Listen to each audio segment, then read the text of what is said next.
सब यथावत हो गया, सूर्योदय हो गया।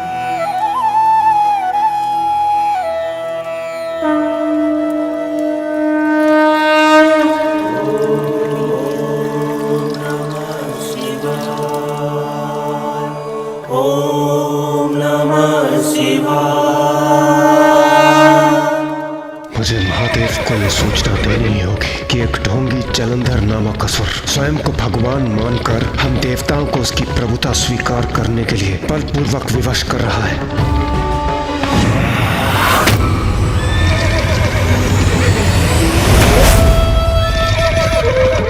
नहीं, इन देवताओं को कहीं भागने नहीं दूंगा मैं।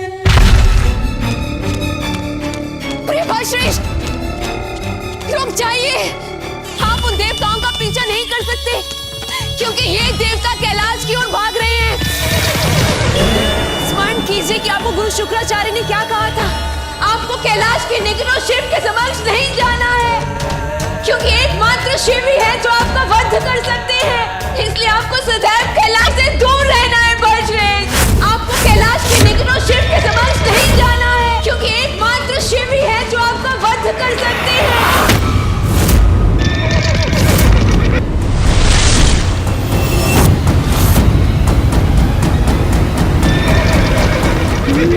तो ये बात है, जलंधर कैलाश या पिताश्री के समक्ष नहीं आ सकता और एकमात्र पिताश्री के हाथों ही उसका वध संभव है।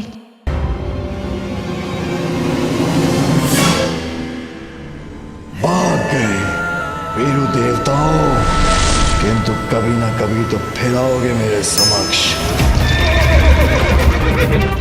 कभी ना कभी तो ये दुष्ट कैलाश आने पर विवश अवश्य होगा, अन्यथा मैं इसे विवश कर दूंगा।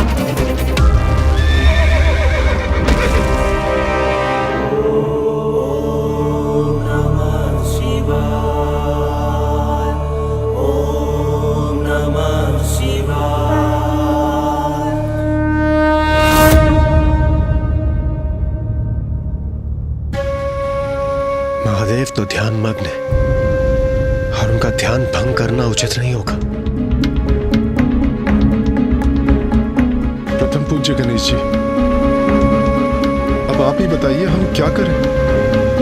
जलंधर ने आज जो अपराध किया उसे महादेव को बताना आवश्यक है। पुत्र गणेश। माँ, प्रणाम माँ। प्रणाम माता।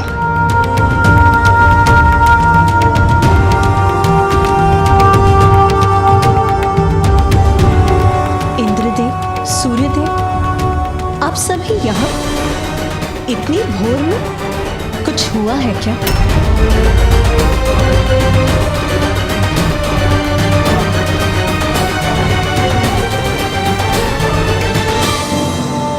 देवता इतनी दीन अवस्था में क्यों है?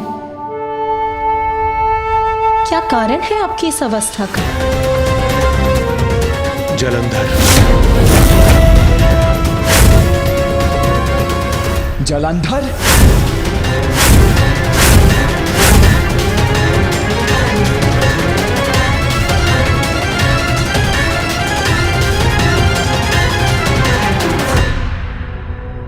देवगण, क्या किया है जलंधर ने? देव सेनापति कुमार कार्तिकेय, उसने हम पर आक्रमण किया और वो अकेला नहीं, उसकी पत्नी भी उसके साथ है। और असमंजस की बात तो ये है कि वो दोनों ही अपार शक्ति के स्वामी हैं और हमारे किसी भी अस्त्र का कोई प्रभाव नहीं हो रहा उस जलंधर पर। किंतु आप देवताओं पर उसके आक्रमण का कारण क्या था?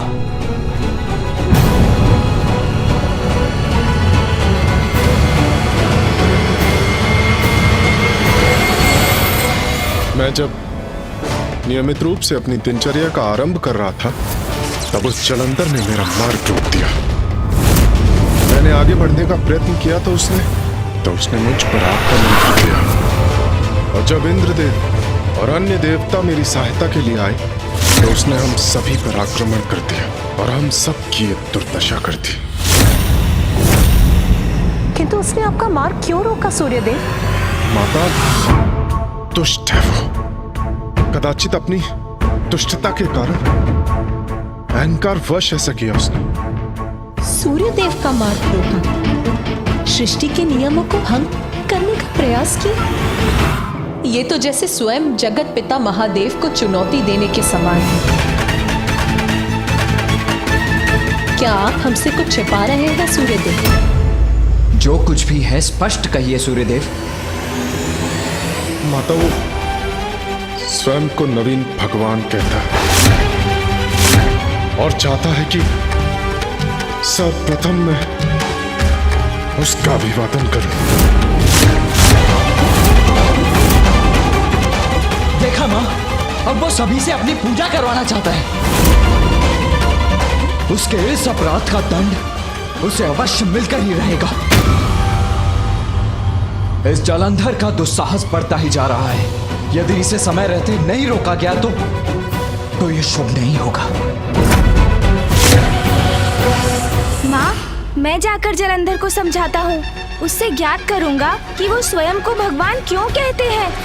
देखता हूँ कि इस समस्या का क्या समाधान संभव है। कहने सुनने समझाने का समय अब गया, वार्तालाप के नहीं, प्रहार के योग्य है वो।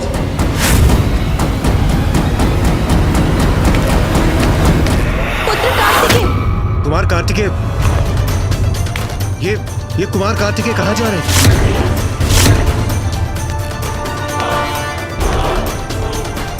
पुत्र कार्तिक के आवेश में जलंधर के पास जा रहा है। नहीं, ये उचित नहीं। इससे तो स्थिति बिगड़ जाएगी। पिताश्री ध्यान मग्न अवश्य है, किंतु मैं नहीं। जलंधर, मैं तुम्हें तुम्हारे अपराधों का दंड अवश्य दूंगा।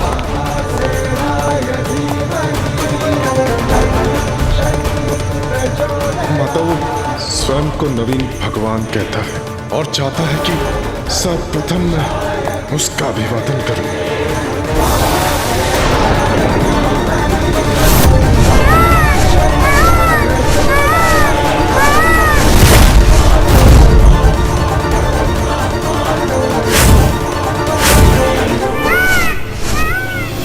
माँ, आप चिंता ना करें, मैं जाकर भैया को रोकता हूँ। मूषक जी। जी प्रभु।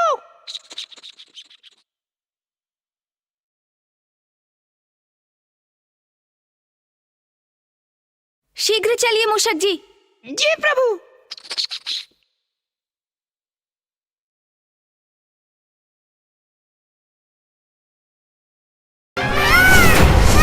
मुझे भैया को रोकना ही होगा।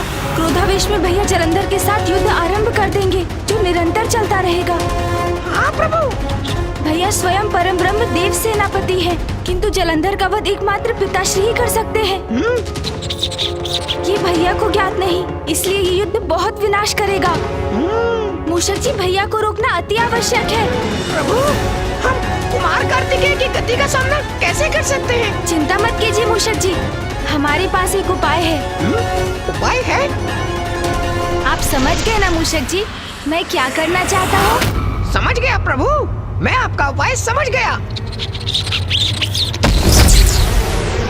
चिंता मत कीजिए मूषक जी, आप अपना संतुलन बनाए रखिए। जी प्रभु।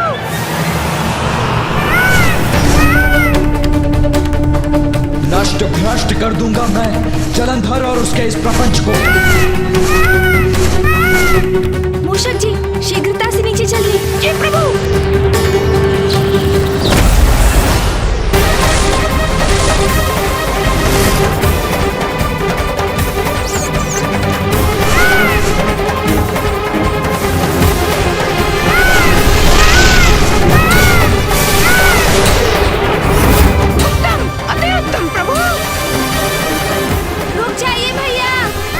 हट जाओ मेरे मार्ग से। नहीं भैया, मैं आपको और आगे नहीं जाने दे सकता। मत रोको मुझे। अब मेरा क्रोध इस दुस्साहसी जलंधर को दंडित करके ही शांत होगा। प्रभु, देव सेनापति कार्तिकेय जी तो अत्यंत क्रोधित हैं। वो अपनी गति धीमी नहीं कर रहे हैं। हमें उनके मार्ग को छोड़ देना चाहिए। नहीं मूषक जी, हम यहीं अड़िग रहेंगे। भैया को इतने आवेश में यदि जलंधर के पास जाने दिया तो बहुत बड़ा संकट उत्पन्न हो जाएगा। परिणाम जो भी हो उन्हें रोकना ही होगा हमें। भाई से तो मेरी आंखें बंद हो रही है। रुक जाइए भैया, आगे मत बढ़िए भैया, अन्यथा अनर्थ हो जाएगा। हट जाओ मेरे मार्ग से गणेश। इस ढोंगी जलंधर को दंडित करके ही रहूंगा मैं। भैया, दंडित तो मैं भी करना चाहता हूँ जलंधर को, और उसके लिए आपके साथ चलने के लिए भी प्रस्तुत हूँ। किंतु प्रत्येक युद्ध परिस्थिति के अनुसार विशेष रणनीति से ही किया जाना चाहिए। उचित है अनुज, किंतु इस जलंधर को उसकी उद्दंडता का दंड देने के लिए हमें किसी विशेष रणनीति की आवश्यकता नहीं है। गणेश, या तो तुम मेरे साथ चलो, अन्यथा हट जाओ मेरे मार्ग से। भैया, पिताश्री की क्रोधाग्नि से उत्पन्न हुआ है जलंधर, इसलिए एकमात्र पिताश्री उसका वध कर सकते हैं। स्वयं असुर गुरु शुक्राचार्य ने उन्हें चेतावनी देते हुए बताया था, इसलिए आपका उससे युद्ध करने का कोई लाभ नहीं होगा। समझने का प्रयास कीजिए भैया, रुक जाइए। ये क्या कह रहा है गणेश? असुर गुरु शुक्राचार्य ने कहा है?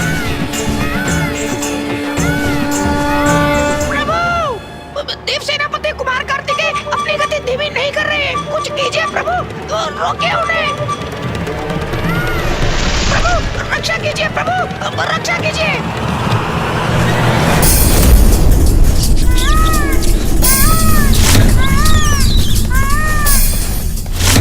आज तो प्राण अवश्य जाएंगे।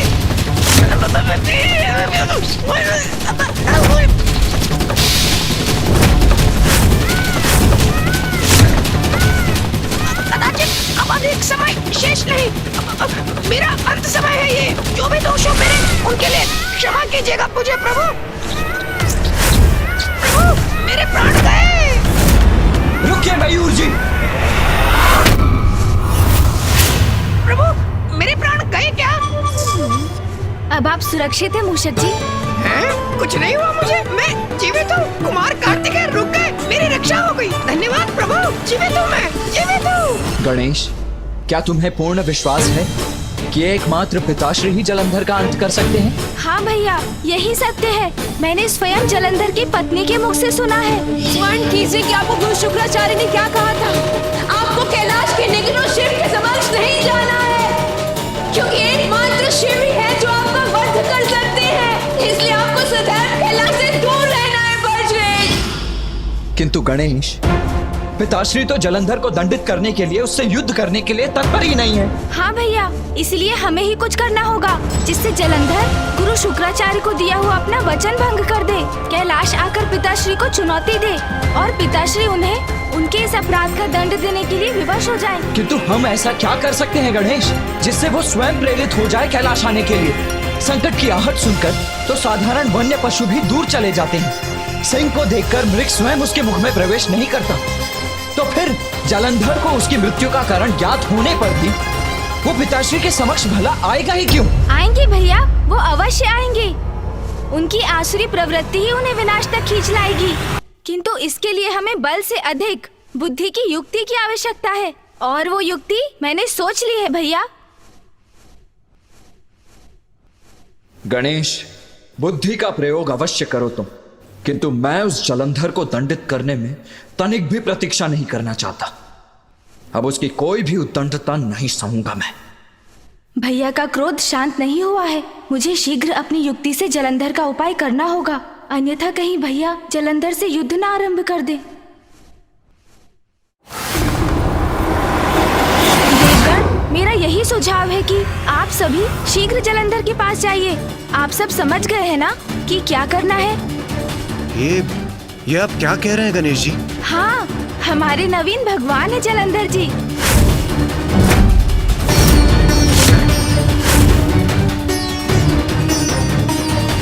और भगवान के आदेश का पालन तो हमारा कर्तव्य है, तो उनके आदेश का पालन कीजिए। उनकी सभा में उपस्थित होकर बढ़ा चढ़ाकर उनकी प्रशंसा कीजिए, प्रसन्न कीजिए उन्हें।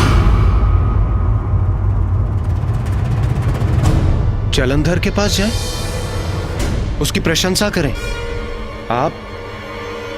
आप हमें एक ऐसा आदेश दे रहे हैं प्रथम पूज्य श्री गणेश जी? भोर में जो हुआ, जिस प्रकार उसने हमें आतंकित किया, उसके बाद भी आप इन असुरों को बढ़ावा क्यों दे रहे हैं? प्रथम पूज्य गणेश जी, आप हमें ऐसा करने क्यों कह रहे हैं? हम इसका तात्पर्य नहीं समझ पा रहे हैं गणेश जी। हम भी समझ नहीं पा रहे। प्रथम पूज्य है गणेश। उसका कोई भी सुझाव अनुचित नहीं हो सकता। मुझे विश्वास है गणेश का सुझाव जलंधर के आतंक को बढ़ाने के लिए नहीं, उसे मिटाने के लिए है। बुद्धि का देवता है गणेश। वो जो भी कहता है पूर्ण सोच विचार करके ही कहता है। आप सभी को भी उसकी बुद्धि पर विश्वास कर उसके सुझाव को स्वीकार कर लेना चाहिए। माता, मुझे प्रथम पूज्य श्री गणेश जी की बुद्धि पर कदापि संदेह नहीं है। मैं तो बस उनके दिए सुझाव को लेकर आश्चर्यचकित था। यदि संदेह नहीं है तो ये चर्चा व्यर्थ। आप वही करिए जो गणेश ने कहा है। ये लीजिए प्रिय बलश्रेष्ठ, मदिरा पान कीजिए और शांत हो जाइए। मदिरा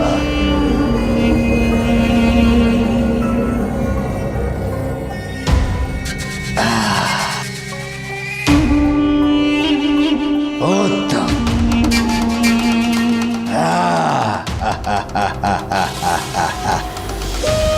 प्रिय बलश्रेष्ठ, ये सभी देवता अनंत काल से महादेव के अधीन रहे हैं, तो इतने शीघ्र आपकी सत्ता कैसे स्वीकार करेंगे? इसलिए तो मैंने आपको सुझाव दिया है, अंत कर दीजिए सभी देवताओं का और अपने असुरों को उनके स्थान पर नियुक्त करके इस समस्या को जड़ से ही मिटा दीजिए। ना रहेगा बांस और ना बचेगी बांसुरी।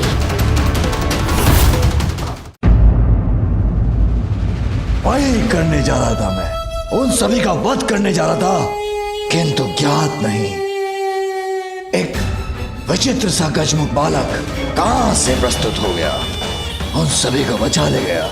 हाँ प्रिय बलश्रेष्ठ, वो बालक था कौन?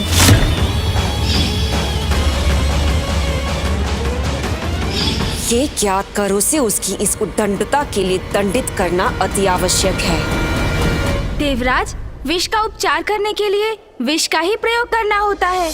जलंधर की धूर्तता का उत्तर हमें भी चतुराई से ही देना होगा, और चतुराई इसी में है कि हम सभी मिलकर उनकी प्रशंसा करें, उनके अहंकार को बढ़ावा दें, जिससे वो पिताश्री को चुनौती देकर उनसे युद्ध करें और अपने विनाश के मुख में प्रवेश कर जाएं। इसलिए अब विलंब मत कीजिए।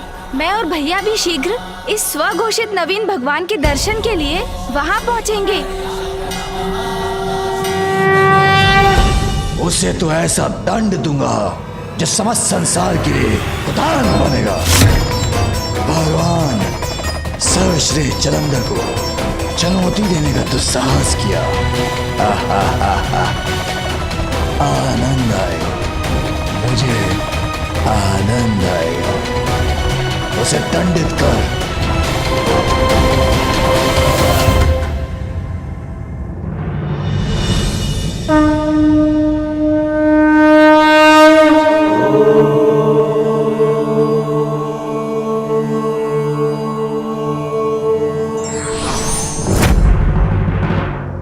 गणेश, तुम्हारी इस युक्ति में तुम्हारा साथ अवश्य दूंगा मैं, किंतु यदि जलंधर ने पुनः अपने शब्दों से अथवा अपने किसी भी कृत्य से अपनी सीमाएं लांघी तो उस पर आक्रमण करने में तनिक भी संकोच नहीं करूंगा मैं।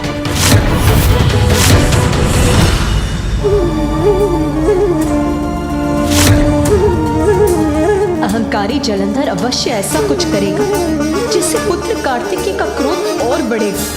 तब यदि उसने जलंधर पर वार किया तो गणेश की युक्ति कैसे सफल होगी? माँ, ये कार्य तो बहुत जटिल हो गया है। मुझे बहुत सावधान रहना होगा, क्योंकि एक ओर जलंधर की मूर्खता है तो दूसरी ओर है कार्तिकेय भैया का क्रोध। हाँ पुत्र गणेश, तुम्हारे अग्रज कार्तिकेय तो अत्यंत क्रोधित है। उसके क्रोध का ज्वालामुखी तो कभी भी फट सकता है। यदि ऐसा हुआ तो तुम्हें ही उसे संभालना होगा पुत्र। हाँ माँ, मूर्ख की मूर्खता ही उसका नाश करती है। जलंधर की मूर्खता को तो अस्त्र बनाकर मैं उसी के विरुद्ध प्रयोग करूंगा, किंतु उसके लिए भैया का अपने आवेश को नियंत्रण में रखना आवश्यक है, क्योंकि यदि जलंधर ने संकट भांप लिया तो वो सचेत हो जाएंगे और कदाचित मेरी युक्ति असफल हो जाएगी। प्रिय बलश्रेष्ठ, आप तनिक भी निराश ना हो।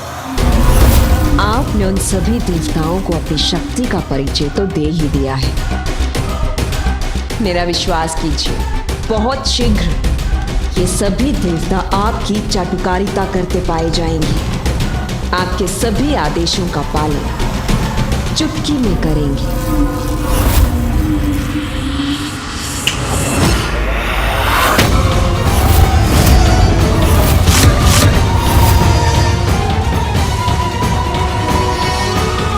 अरे वाह, ब्रह्मा ने चुटकी बजाई और सभी देव भय खाकर आ भी गए। आ भी गया भी। तो अंततः देवताओं को बात समझ में आ ही गई कि उनका हित यही है मेरे बलश्रेष्ठ के समक्ष।